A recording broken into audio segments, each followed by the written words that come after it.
I was very proud of this team today. My team, they came ready to play. I thought after the loss we had on versus Georgia Tech, you're on the road. It's always tough to win. I thought they bounced back. This team has consistently done that. Resilient team. I thought it was a great team victory.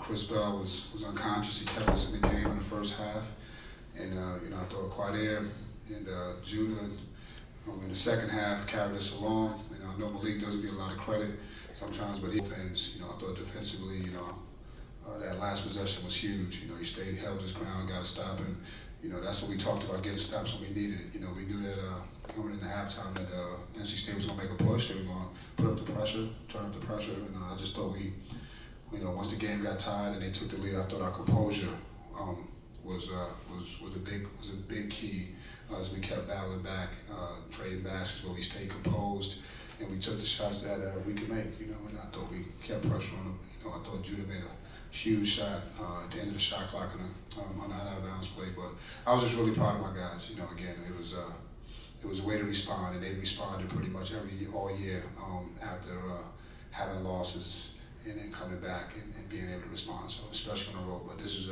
one of the best wins we've had all year, especially on the road and coming in a place like this, playing against a team that is playing with some of the best basketball in the last couple of days. So I was just proud of my guys.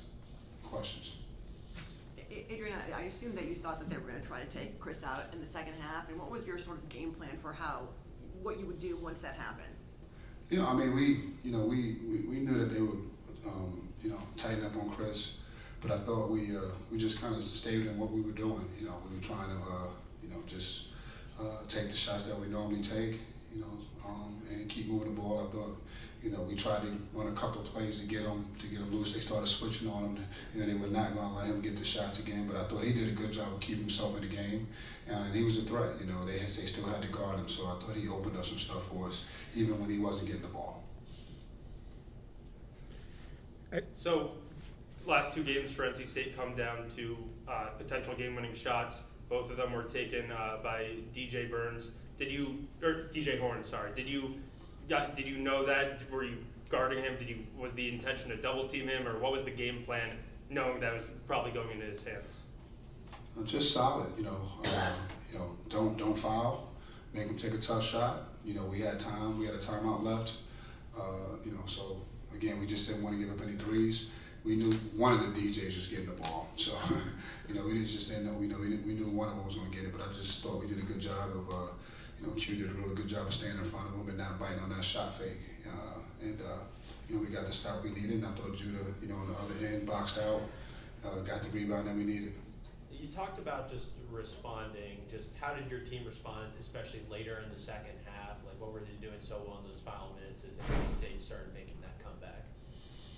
I just thought we, kept attacking. I know the last game, we shot a ton of threes in those situations down at Georgia Tech. I thought today we kept attacking.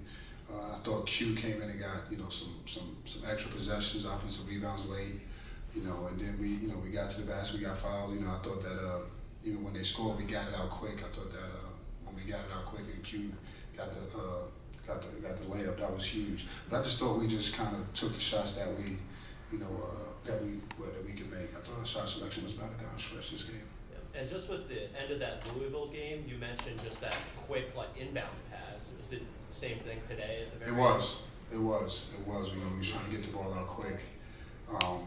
Especially when you get into those situations late with some seconds on the clock and someone scores or they take the lead or they tie. The crowd is, we try to get it out and get it up quick and see if we can get something while the team is trying to get back.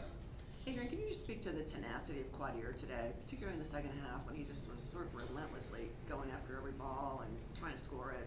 Yeah, he was big time. He was in his own words, he was Philly tough today. But no, he was key. I just thought he was a difference for us today. Again, obviously Chris Bell, everybody was good, but I thought Quadir, that toughness and just in there battling. He had 7 rebounds, 3 offensive rebounds. I think a couple of those came late, when we got a foul or one, we got pushed and kept up maintaining possession. So, but he was relentless today. He was all over it, and we needed every bit of it. Did it almost feel like it was like 3 games in one with different parts, but the overriding theme is that the guys never lost their poise? That was exactly it. You know, we, like I said, coming out of halftime, we knew, you know, game was far from over. You know, far from over. They've done this all year. You know, NC State have come back and they've won these games. You know, they've won these games. They've come back and beat teams in this arena and won these games. So, you know, we knew that they would come back. We talked about that and, you know, just keeping our composure. Coach, talk to us a little bit about Malik Brown, sort of the preparation this week going into a matchup with DJ Burns and what you saw from him, especially in the second half. You know, I just thought he did a good job of making it tough for DJ, and you know, kind of frustrating him, and you know, knocking the ball away from him, disrupting him, just not letting him get comfortable, making him play a little bit faster than he would like to play.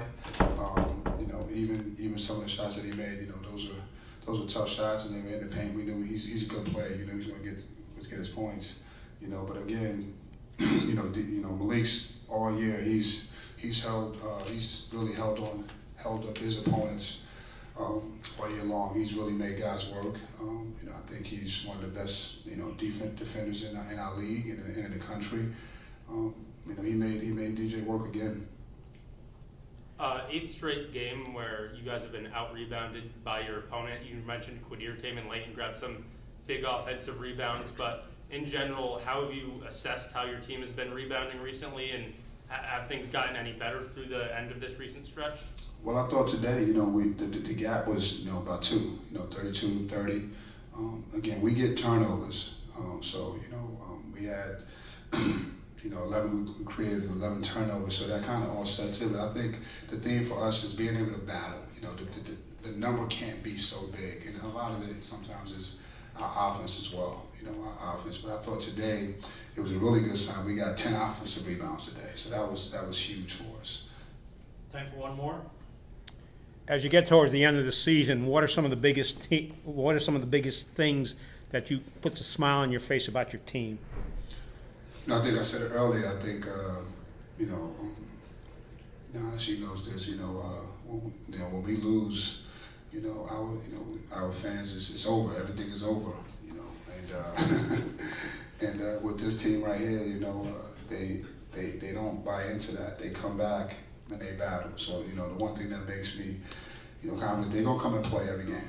You know, whether we won or not, you know, that's another thing. But they come out and they play, and they love to play, and they love to compete.